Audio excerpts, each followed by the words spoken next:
Berlusconi estaba saliendo del Parlamento, había un señor que estaba acomodando algo en el auto y estaba en posición así reclinada.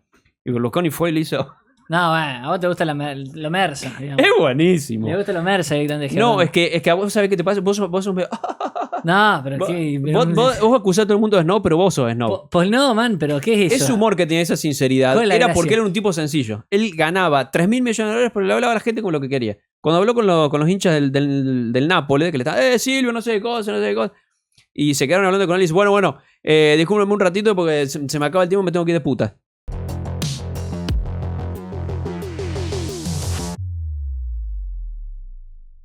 Yo quiero creer que Jero está bastante familiarizado con la vida de este empresario político mediático. Yo creo que, bueno, yo lo conozco como todo futbolero, como decíamos fuera de cámara, que fue su gestión, su manejo como propietario del Milan. De hecho, fue la época dorada. Desde que él vendió el club, nunca más volvió a estar al nivel que estaba en ese entonces. Creo que fue hasta 2010 más o menos que él manejó el equipo, un poquito más.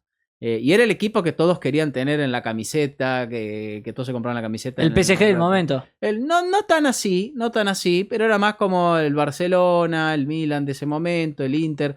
Después el fútbol italiano bajó muchísimo contra los equipos ingleses y los jeques empezaron a invertir en Inglaterra y el fútbol inglés se disparó así. Y el fútbol español y el italiano bajaron muchísimo.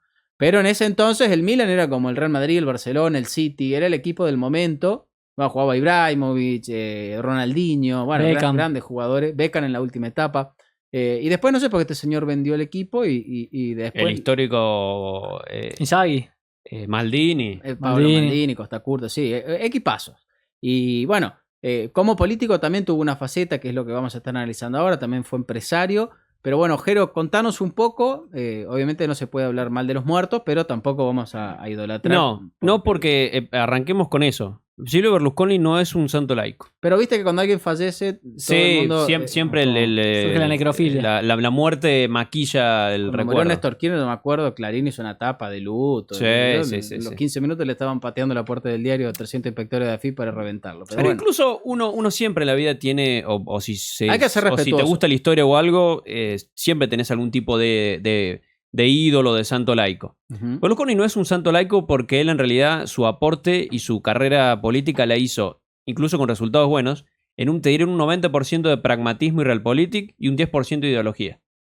Ahí está. Es un tipo que siempre puso siempre vio el funcionamiento de las cosas por arriba de las ideas. ¿Es él tenía correcto una idea. compararlo con Macri?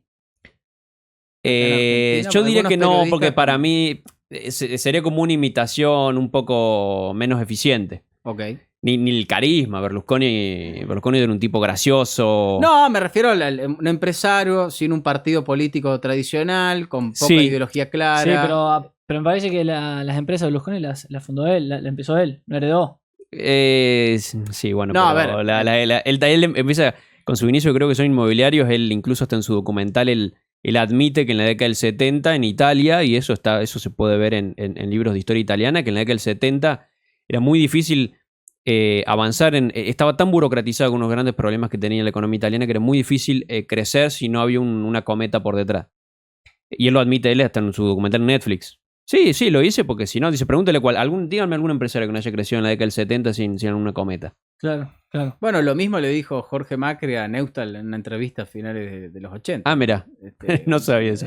No de la misma manera, pero de la patria contratista, le hablaba. Exacto, es que Italia tenía, eso era uno de los grandes problemas que nosotros heredamos eso un poco de ahí, tenemos mucha migración también italiana y algo sacamos de la manera de manejarse. Sí, lamentablemente más del sur que del norte. Saludos a los amigos sicilianos. Quiero ir un poco para atrás para ver la relevancia que esto tiene que ver con Berlusconi, porque si nos quedamos con Berlusconi... Hablemos de quién era Berlusconi, digamos. No, pará. ¿Me vas a dirigir vos la charla? Bueno, a ver. Hay que tener una cosa muy importante. La Italia de la posguerra es una Italia que va a estar en lo que se llamó la Primera República Italiana, que es desde la posguerra hasta 1980 y pico, que es cuando Bettino Craxi del Partido Socialista Independiente gana las elecciones. Italia todavía vive las cuestiones, el miedo al comunismo.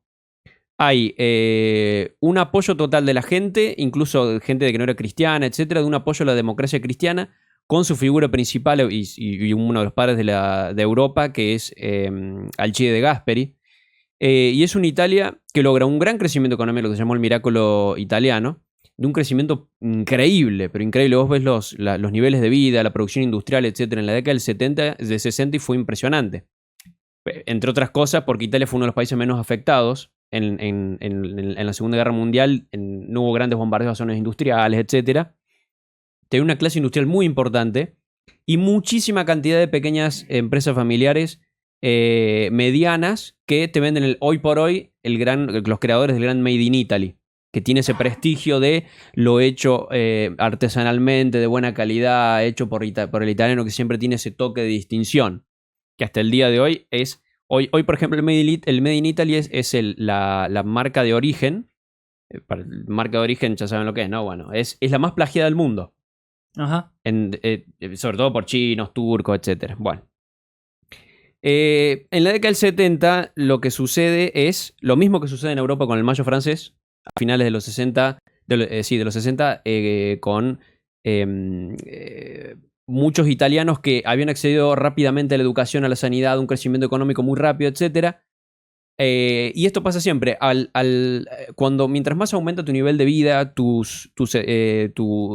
bienestar, tu acceso, más quejoso te volvés contra la sociedad y más enojado. Incluso hasta en la primera revolución industrial ocurría esa cuestión. ¿Por qué me haces sacar? ¿Me entendés lo que te digo? Vos decime si no me entendés lo que te digo. Repetime eso. Por ejemplo, primera revolución industrial. Sí. Las mayores empiezan... Las quejas más grandes comienzan cuando el trabajador empieza a vivir mejor.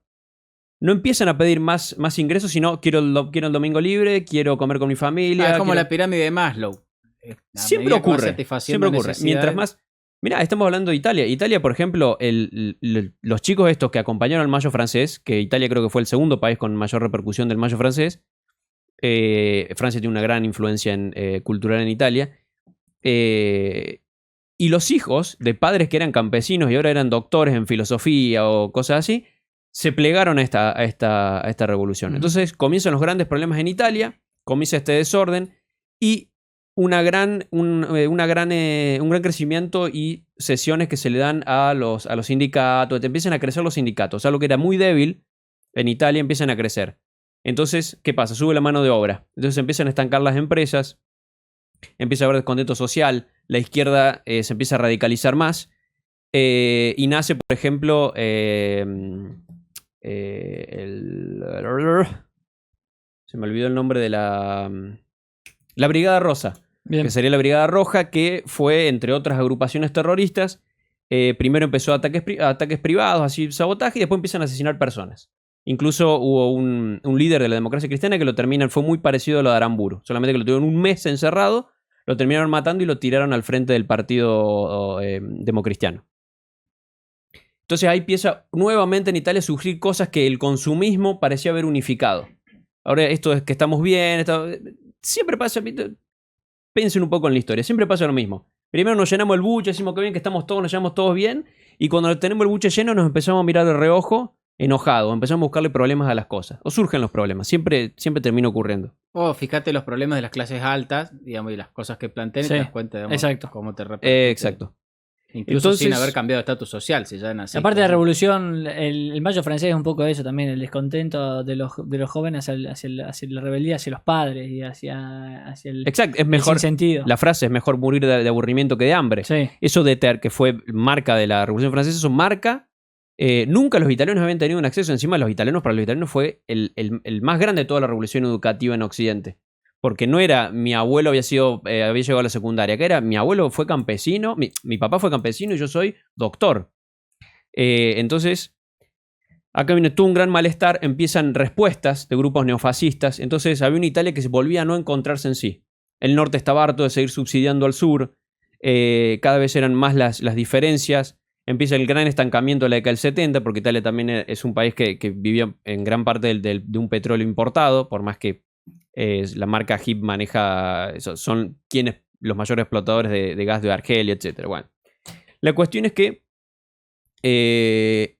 esto va a terminar con el Partido Comunista, empieza la decadencia en la década del 80 del comunismo, entonces la gente empieza a dejar de temer. ya estaba cansada del Partido Democristiano y deja de temer del Partido Comunista porque se ve la inminente caída de la Unión Soviética y hay una separación, que es el Partido Socialista Independiente se separa del Partido Comunista, gana Bettino Craxi. Y coincide con esto un gran crecimiento económico, nuevamente. Los 80. Así, a mediados de los 80, hasta fines de los 80, está Bettino Craxi, un tipo muy reconocido en Italia. Hay un gran crecimiento porque Italia, mientras por ejemplo el Reino Unido estaba liquidando una gran cantidad de empresas que vivían subsidiadas, Italia, las grandes empresas italianas comienzan a hacer una gran modernización de su industria. Entonces eso permite bajar el costo laboral que estaba hundiendo a gran parte de toda esta Europa, donde los sindicatos habían crecido tanto que, bueno, vemos en la respuesta, estado de bienestar, y después vino lo que se llama el neoliberalismo, lo conocido como el neoliberalismo. Ya no estaban agotadas las empresas privadas y hubo que hacer cambios. Bueno, Craxi obviamente venía del Partido Socialista, aprovechó este crecimiento, pero al final termina perdiendo las elecciones porque, entre otras cosas, él sigue ampliando el Estado, que es el gran problema que tiene Italia. Italia no paraba de aumentar las pensiones, de subsidiar los sueldos. En el sur llegaban a ser el 50% subsidios del gobierno central. Entonces... ¿Pero qué subsidiaba, perdón? ¿Industrias específicas? Empleos en el sur. ¿Pero empleos agrícolas, industriales? ¿Qué sería el...? Mayormente el sur siguió siendo... Por ejemplo... La fortaleza del sur es textil.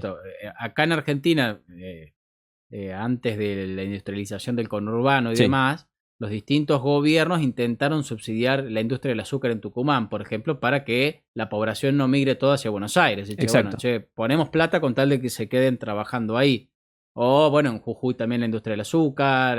Muy buen punto ese, porque una de las cuestiones que se intentaba era frenar la gran cantidad de sureños que emigraban hacia el norte y que estaban causando, por ejemplo, estragos en la cuestión inmobiliaria. No había lugares para alquilar, era realmente un problema, entre otras cosas. El sur principalmente es una industria liviana, sobre todo textil, que sigue teniendo hasta el día de hoy una... Que generalmente tiene una rentabilidad baja. No es relativo. Pasa que el italiano te fabrica de todo, pero también tiene sus marcas, tiene Ferragamo, tiene sus marcas, digamos, ¿La industria de peso. la moda en qué año empieza a explotar en Milán, por ejemplo, como industria de la moda? No, vos imagínate que Milán ya tenía una industria textil afirmada en tiempos donde era gobernado por los Austrias. O sea, es mucho. Pero el sur hacía más que nada zapatos, fabricación de tela, que es lo que más mano de obra exige, y después le vendías la tela al norte. Pero bueno, vamos como cerrando esta etapa que es introductoria para hablar de... Lo que quiero explicar o dejar en claro, es que Italia venía extremadamente desordenada. Recién la introducción.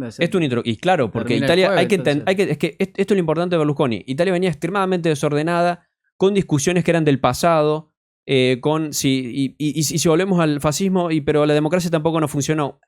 A fines de los 70, un 70% de los italianos, una encuesta de la Unión Europea, no estaba contento con los resultados de la democracia. Mientras que en el Reino Unido, por ejemplo, rondaba un 30%, o sea, en el invierno del descontento rondaba el 30% y en Alemania un 20%.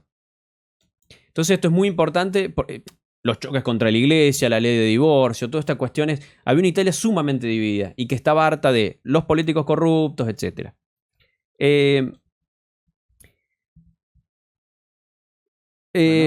Vamos más llegando a Berlusconi. Es que estoy tratando de resumir lo más que puedo, porque quiero dejar en claro eso, digamos, a cómo llega la Italia. El tema es que si no me tengo que expandir demasiado. Cómo llega una Italia que no tiene una identidad propia. Y llegamos a la caída de la Unión Soviética y al nuevo orden, digamos, de post mundo bipolar. Bien.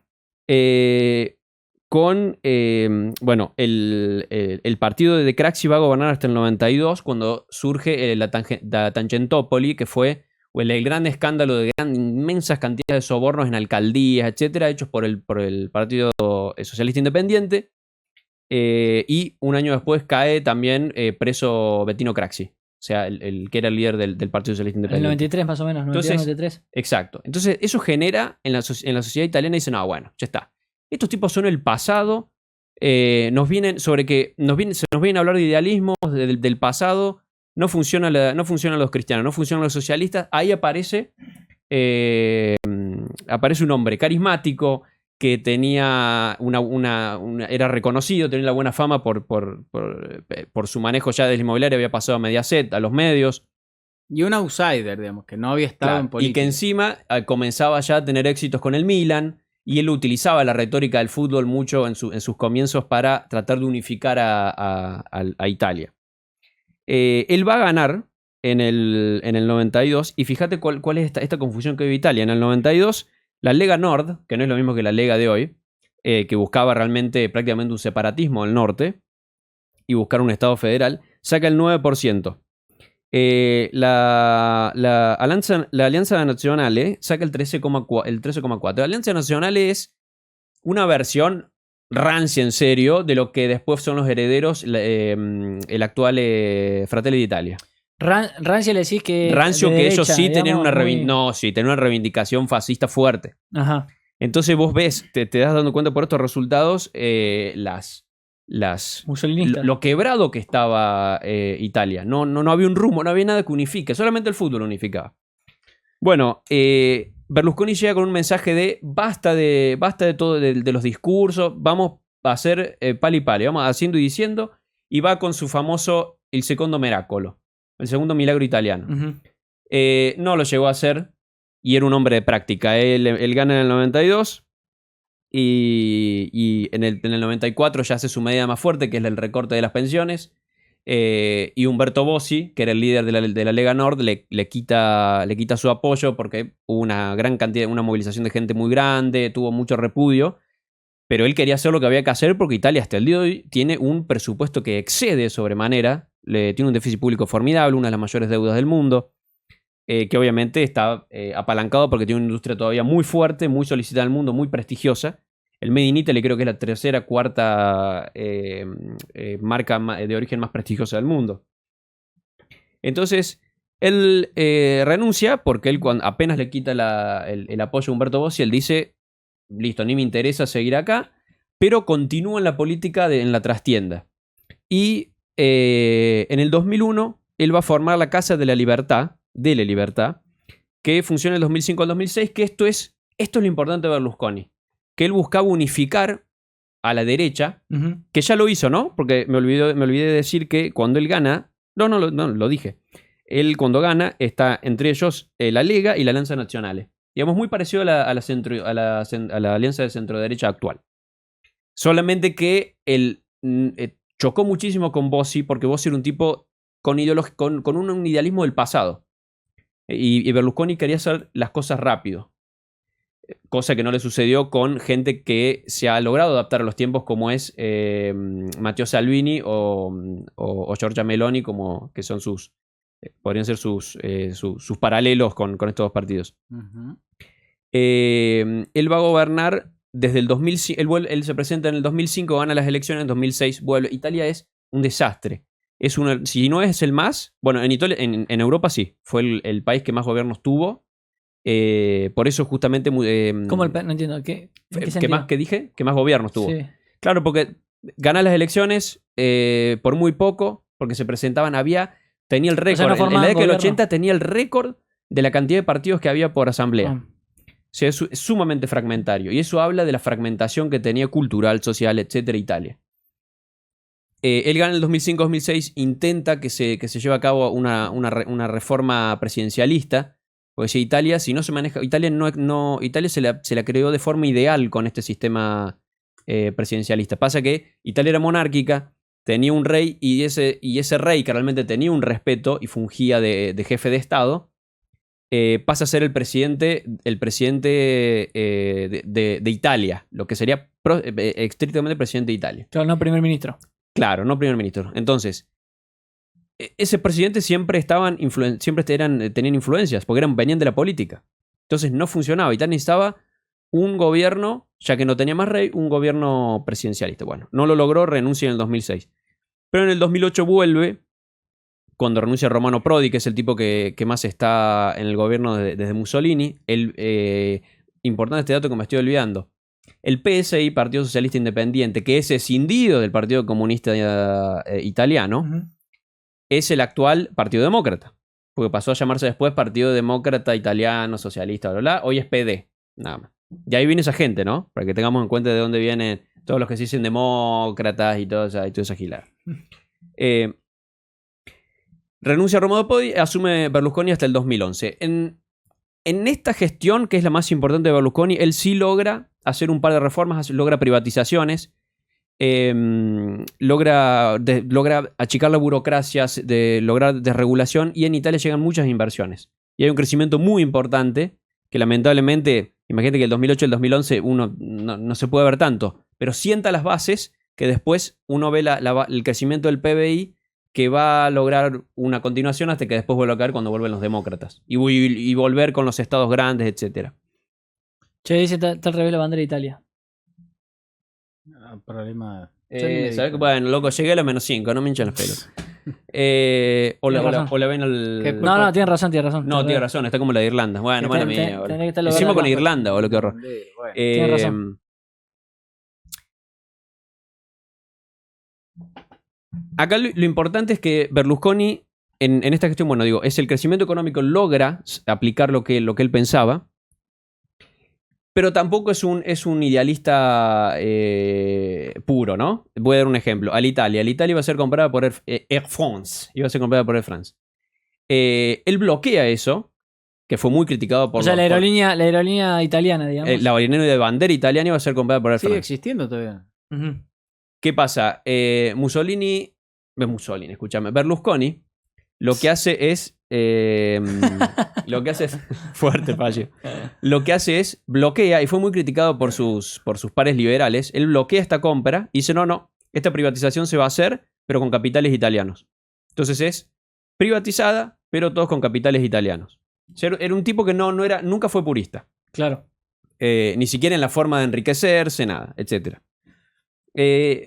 ¿Cuál es lo importante del legado? Digamos, para que abramos un poco el debate. El legado es que fue un tipo que no tuvo nada de santo, no es un héroe, no entraría en el libro de héroes de Paul Johnson, pero fue un tipo que identificó qué era lo que no estaba bien en Italia, cuál era lo que realmente no era bueno para Italia, que era el Partido Socialista, el PD, etc., y que había que hacer algo para frenarlo.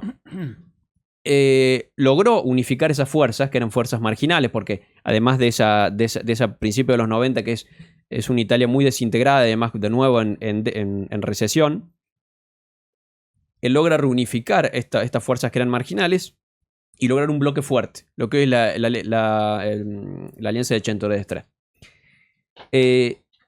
Y un tipo que tenía el peso que tenía Berlusconi abre el juego y permite hacer, va a las elecciones presentando a los tres candidatos, les abre el juego a Matteo Salvini y a Giorgia Meloni, pierde y lo felicita y acompañó en todo lo que hicieron los dos gobiernos. O sea, no fue un loco del poder, si bien plata le sobraba, o sea que le importaba el poder, pero llega y deja armada una fuerte alianza política. Desde su pragmatismo, logró hacer de gente muy idealista como era Matteo Salvini, lo bajó un poco el tono, agarró a Giorgia Meloni y le bajó bastante el tono para hacerlos más vendibles y los acomoda y forma una alianza que hasta el día que gobierna hasta el día de hoy. El gobierno de hoy en Italia es gracias... Es hija de Berlusconi. Es hija del primer gobierno de Berlusconi, que incluye a la Lega Nord y a la Alianza Nacionalista, a la Alianza Nacional, y es hija de la Casa de la Libertad. Que él funda y que, bueno, dura muy poco tiempo. Pero él siempre buscar una fuerza que le haga la contra a la izquierda. Claro. ¿Por qué? Porque era un pragmático, no era un tipo idealista. Claro. Incluso hubo años en los que tocó aumentar el gasto público, digamos, él nunca buscó el purismo.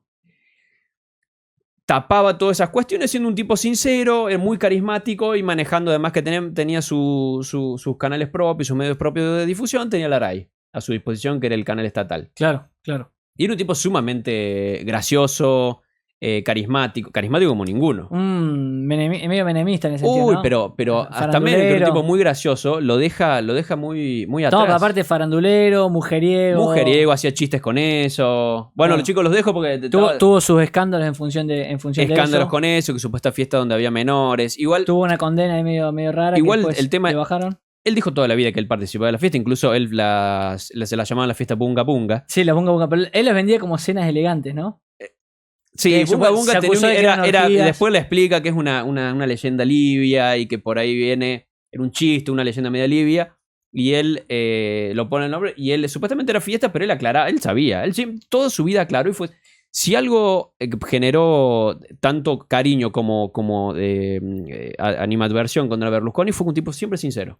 Claro. Lo veías en su humor, que no le decía bronceado a Obama. Sí, que, le dijo bronceado a Obama. que dice, sí. bueno, yo a veces paso una chica linda y la veo, pero bueno. Joven y bronceado. Dice, dijo. mejor sí, dice, qué sé yo, prefiero que me gusten demasiado las chicas y no ser gay. Ah, O sea, dijo eso. Sí, se las mandaba hay una que fue el G20, me parece, en el Reino Unido, está sentada la reina, todo. Terminan de sacar la foto, está Cristina, hay una Cristina joven. Y dice, sí, Barack Obama, le grita así, porque siempre lo trataba como su amigo, pero así bien italiano, así lo palmeaba todo. Silvio Berlusconi. Y la reina se da vuelta y dice, so loud. Le dice, lo caga pedo. O, no sé, la que le deja a tu amigo, a tu amiga Merkel. Esto es un mamarracho, el tipo frena. Nunca tuvo una el relación auto. con Merkel. No. Él nunca trató de pelearse con nadie. Incluso, por ejemplo, Putin tuvo unas palabras muy buenas con él. Pero es que pero Putin era según leí, fue un aliado / amigo. Fue muy amigo. Muy sí. amigo. Al punto de que en su último cumpleaños leí que Putin le mandó 20 botellas de vodka. Fue muy amigo. Sí. Además, Berlusconi hizo demasiado por la integración de Rusia a Europa. Y eso lo dijo también Putin. Él siempre intentó atraer a Rusia porque además Rusia tiene un comercio muy importante, agrandado también por Berlusconi, un comercio muy importante porque son dos países complementarios Claro. comercialmente. Rusia ensambla trolebuses, Italia le vende motores, etc. Italia es un gran consumidor de trigo, pero no llena su consumo, entonces también hay un negocio muy importante. Italia fue incluso con el Partido Demócrata gobernando, fue la que más al medio se mantuvo de la guerra, la que más trató de la guerra ahora. de la guerra actual con Ucrania y demás mantenerse en el medio porque sabe que Italia tiene en Rusia un negocio muy importante. Sí, Meloni ahora se la ha jugado un poco por Zelensky, cosa que a mí no me encanta, pero sí, es verdad lo que decís. Se ha mantenido bastante. Para mí la política exterior yo la veo en función de intereses. Yo creo que Berlusconi lo hizo cuando convenía y creo que fue un visionario. No, bueno, aparte yo estoy hablando de Meloni, ¿no? Creo que en eso Berlusconi quizá pudo haber sido un visionario en decir a Rusia hay que traerla porque si no va a molestar.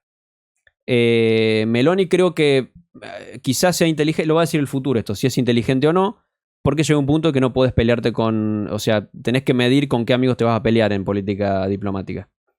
Entonces, hay que ver. Hoy es muy costoso pelearse con... tener una posición prorrusa en esta cuestión. No, claro, sí, tal cual. Ese es mi resumen de Berlusconi. Fue un tipo que tuvo muchas causas de corrupción. Más de 30. Más de 30. Una de ellas admitida por él en su documental que está subido a Netflix. Porque él aclara, y eso se lee en cualquier libro de historia, ya lo repetí. Vos ya habías visto el documental, me imagino. Sí, ya lo había visto. Sí, pues a mí esos personajes Además, es un tipo que fue siempre muy chistoso.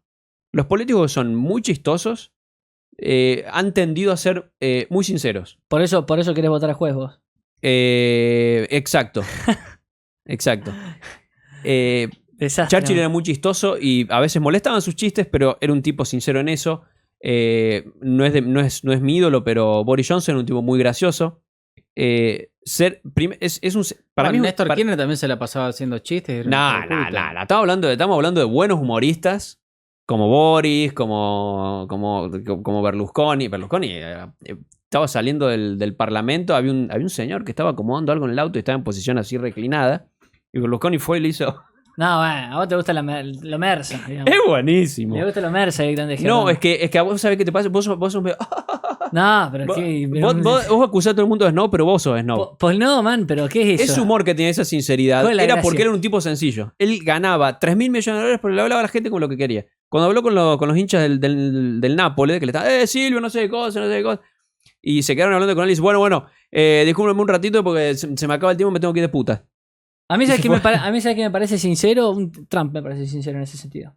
De que habla como quiere, a quien quiere, se maneja como quiere Y yo como que le creo cuando habla. Pero a Berlusconi... Pero no me parece gracioso. A Berlusconi, si yo lo escucho hablar en el 94, hablaba igual que como hablaba hasta hace un año que se murió.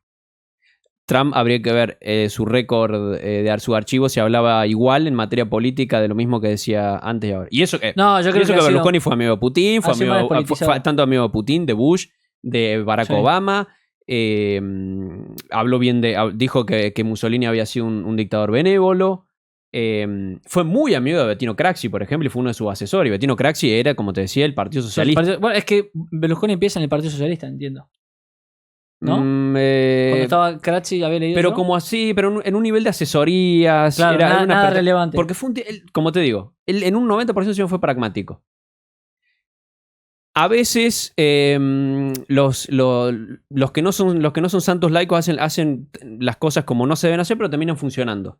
Y acá funcionó muy bien. Esa es mi conclusión sobre Mussolini. Sobre Berlusconi, de nuevo. Bueno, parecido. Sí, pero esos profes de la facu, viste, que no se quieren jubilar, que habla, después se divaga, se pifa, vuelve. Y es que si no me haces una devolución, hermano, yo no te puedo hacer nada. Si me decís solamente me habla del Milan y de Maldini, no. Te tiré 2 o 3 ahí de la inmigración. Es la parte que le interesa. A Truco, claro. Truco. Sí. Haceme alguna preguntita, yo ya no puedo seguir aburriendo a la gente. No, es que estuvo muy bien el resumen. Yo quería un resumen más o menos de lo que... Y estuvo muy bien la introducción respecto de cómo llega él al poder y el hecho de que él sea el creador de esta alianza y que permita gobernar a Meloni. O sea, eso me parece muy interesante, porque yo no sé si sin una figura como Berlusconi hubiese existido esta alianza justamente. No, de ninguna manera. Un Salvini con Meloni. No los veo yo, digamos. No, ¿sabes por qué? Porque mira que Salvini hoy es mi político preferido en el mundo. Te encanta porque es así también chorrea. Pero vos lo mirás, sí, pero es mucho más sincero que lo que te gustan a vos. Y va al bar a bardearse, no va como los tuyos que salen en Twitter, no, él va, se mete a intratables ahí y empieza a bardear. La publicidad acá de, ¿cómo se llama que salió en la villa, el montaje en la villa? No, es un montaje en la villa. Salvini va. No, por eso te digo. La cuestión es esto. Yo no sé, porque lo he visto a Salvini hablar antes, lo he visto a Giorgia Meloni hablar antes. Bueno, Giorgia Meloni hace mucho tiempo que es amiga de Silvio Berlusconi. Cuando hace esa del bunga bunga, que las invita a las chicas, ahí cuando estaba en una creo que era un acto de Forza Italia, y les invita a las chicas que eran como las que le llevaban el premio.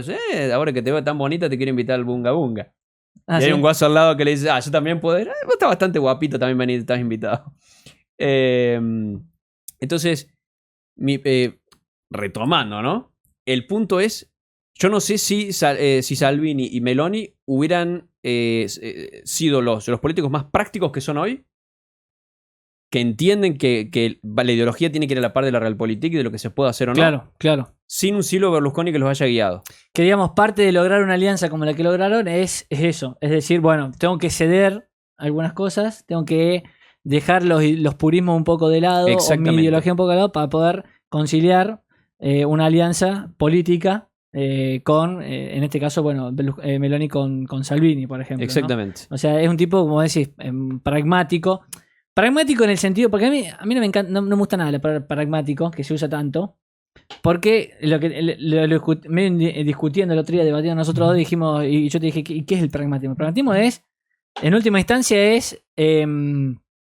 digamos, sirve en un sentido muy superficial, porque cuando uno dice es pragmático, bueno, ¿pragmático en qué sentido? Bueno, quiere lo mejor para Italia. Bueno, pero ¿qué es lo mejor para Italia? Y una vez que haces 2 preguntas, ya llegás a que el pragmatismo no existe, en la medida en que tenés que siempre definirlo con una ideología o con valores o con alguna orientación detrás. Entonces, ser pragmático es hacer las cosas en función de esto, en función de lo que creo que es mejor, y lo que creo que es mejor es esto, y en función de eso vos ya tenés una etiqueta, sos de izquierda, sos de derecha, entonces si crees eso, sos de izquierda. Bueno, a eso te respondo. Él fue pragmático en el sentido de decir, yo quiero ver a Italia crecer, quiero dejar de ver a Italia que se siga peleando por cosas del pasado. También por eso, entonces eso no es eso, pero pero te digo, un socialista digamos, claro. No, pero un socialista prioriza otras cosas. Está el que le dice, sí, quiero, pero él dijo, el silogismo sería, quiero ver crecer Italia. Bueno, claro está que la izquierda, desde que gobierna sola sin el Partido Demócrata Cristiano, no funciona para Italia.